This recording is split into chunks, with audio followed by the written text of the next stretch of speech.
This is part 2 of the moon. So in this section we're going to mostly be talking about eclipses, but to understand some of that we have to understand that the apparent size of the moon changes. Here we have an image in which we can see the moon looking larger and smaller. This is an image taken from the same location at different times, and this is an apparent difference that happens. Why does it happen? Well, it has to do with the fact that orbits are not actually circular. So here you can see a somewhat exaggerated orbit for the Earth around the Sun. You can see it's at aphelion in July and perihelion in January. Well, the moon also has a similar elliptical orbit, and now it is perigee for closest to Earth and apogee for furthest from Earth, just like perihelion is closest to the Sun. Perigee is closest to the Earth. And so the moon has this orbit. You can see here, this is new moon and this is full moon. You can see here the full moon will be small because it's at its furthest point. However, at this end of the orbit, you're going to have new moon is going to be at apogee and full moon is going to be at perigee. It's going to look bigger. And so this is why we have apparent changes in the size. But it has some other effects too, which we'll get into.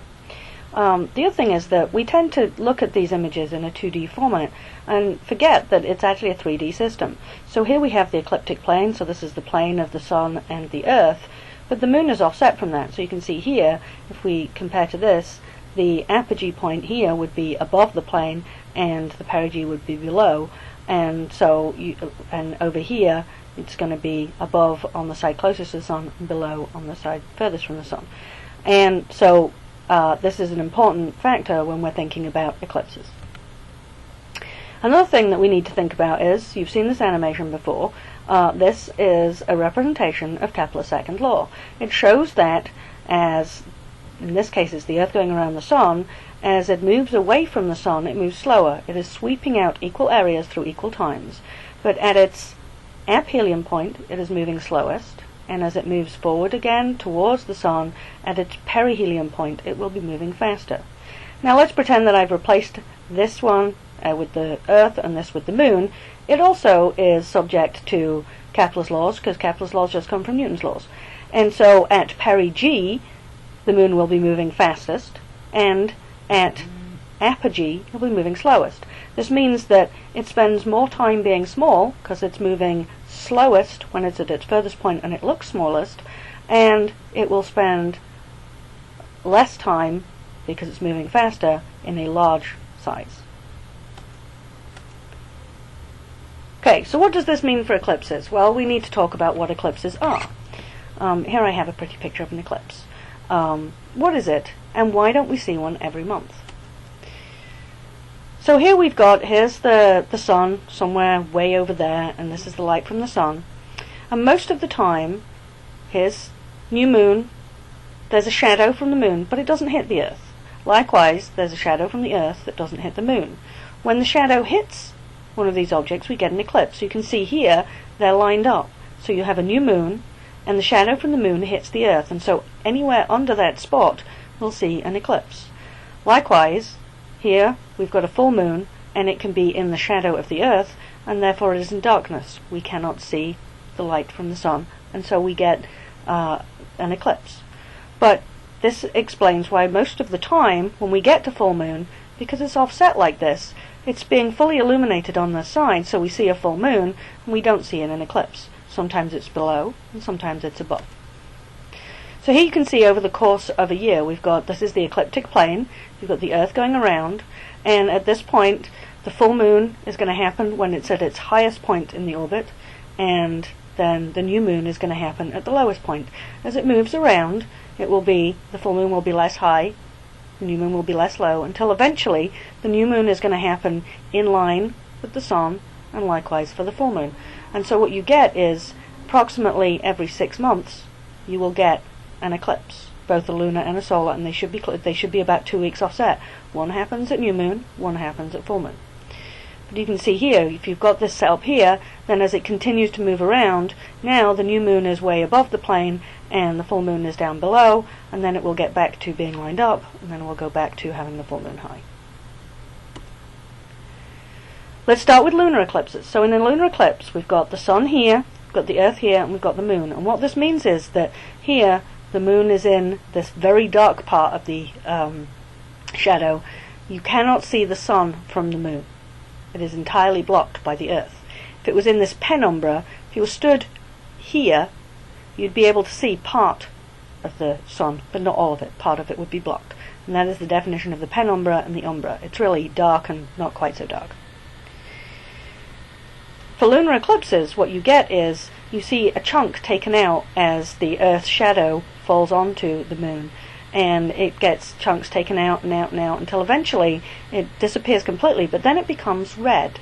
And it becomes red because the Earth's atmosphere lets light through, and some of it is scattered, and the scattered light tends to be blue, and the light that gets through the atmosphere tends to be red, for the same reason that the sky is blue. And so what we get is a red-looking moon. But as soon as we start to get a little bit more sunlight reflected, the red disappears. The red light is very faint, and because it's so faint, you don't perceive it until all of the sun's directly reflected light is completely obliterated. And so it just becomes this beautiful blood red color at fully eclipsed. And this is kind of a 3D version of that. So here you can see, here's the sun, here's the earth, and there's this three-dimensional shadow. So the moon might go through the umbra.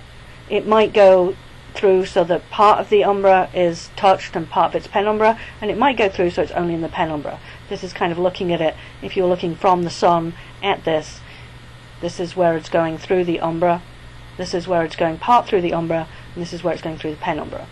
In the cases of a partial and a penumbral, you tend not to notice it very much because the dimming is not that great. It's so, especially this one you might see because you'll see a bite taken out of it, but this one, but you'll never get to the blood red phase. This one, it's slightly fainter, but it's really not hugely impressive. Now let's get on to solar eclipses. So in a solar eclipse, we're now at the new moon phase. Here's the sun, and here's the moon, and the moon is blocking light from the sun, but its shadow is such that you have to be stood in a fairly small area of the earth in order to see it. And so if you're stood right at this point here, where it says A, you will see a total eclipse. On the other hand, if you're stood in a zone where it is at B, then B, that's a partial. So from here, you can still see part of the sun, but part of it is blocked, and that's partial. And then sometimes, remember, sometimes we have the new moon will be at apogee, and sometimes it will be at perigee.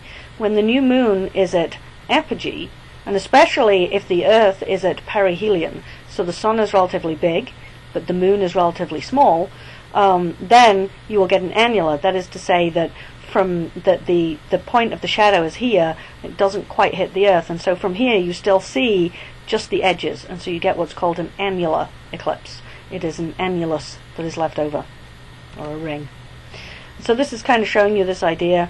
Here we've got the path of an eclipse, and here we've got the moon, and there's the sunlight, and this moon is too far away, and so you're blocking out light in that zone, but you can see light in between, and so you have to be in exactly right place to see it, and you will only see an annular eclipse. So let's go back to the total eclipse. When we have a total eclipse, when the sun is completely blocked by the moon, and just by happenstance the size of the moon is approximately the same size as the sun. When the sun in particular is, when the Earth is at aphelion and the moon is at perigee, the moon is slightly bigger than the sun, and you can easily block out the whole of the disk of the sun, and then we can see this bright stuff. It's always there, but it's so faint that we don't see it. It's the same problem as with the blood red. It's actually kind of like, you're in a classroom where you've got a projector showing a PowerPoint slides. You can't see them because the lights are too bright. You have to switch off some lights to be able to see it. Kind of the same thing. Until you block out the light of the sun, you don't see it. Here you can see a slightly more detailed version. So again, we're not going to concentrate much on the corona, although if you want to ask questions, that's fine. And then we have the annular eclipses, and this is a time sequence, so we've got a bite taken out, and eventually the moon isn't big enough to block out the whole thing. And you can see here, you don't see the corona at all, because even though you blocked out most of the sun, the light that's coming from this ring of fire is still too bright to allow you to see the corona. And so this is kind of that idea of how big it is. So when the moon is at perigee, it's quite big, and when it's at apogee, it's quite small. Likewise, when the sun is at aphelion, that is, the Earth is at aphelion, it is small, and when it's at perihelion, it's quite big. And so it depends on the difference between those two as to what we're actually going to see. Oh yeah, perigee, apogee, perihelion, aphelion. And this is what you get for what happens if the Earth is near perihelion and the moon is near apogee. And actually, there was an annular eclipse last year in May. We took a road trip so that me and my kids could go and see it, and it was great. We saw it from New Mexico, but you could see it along in California and Nevada and Arizona and a few other places, and that was really cool. Okay, so for eclipses, and here we've got the eclipses that are marked on. If it's blue, it is a total eclipse.